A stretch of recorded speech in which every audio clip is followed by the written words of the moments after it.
In today's video, I'm going to teach you how to add a new general ledger account in Xero.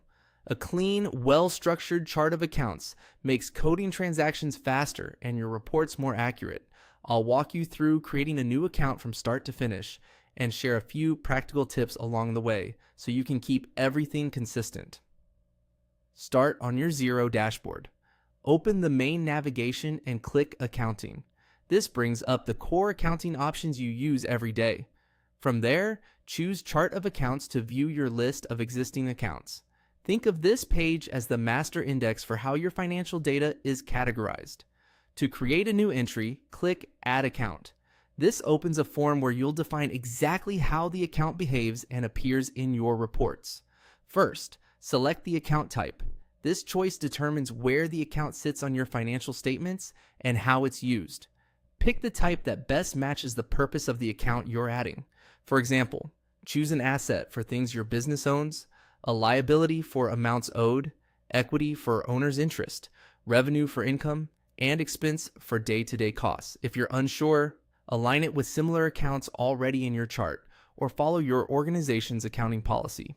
Next, enter a code. This is the unique identifier for the account and helps keep your chart organized. Many teams use a short numbering system, like ranges for assets, liabilities, revenue, and expenses. Stick to whatever scheme your business already uses and avoid duplicating an existing code. Keeping your codes logical makes searching and sorting much easier later. Now add a clear, concise name. Use wording that makes sense to everyone in your organization and matches the chosen type. For example, you might use something like office supplies, software subscriptions, or consulting revenue. Consistent naming keeps your chart tidy and reduces miscoding. In the description field, add a brief note explaining when to use this account.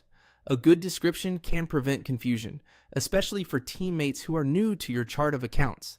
Include context like typical transactions or boundaries between similar accounts.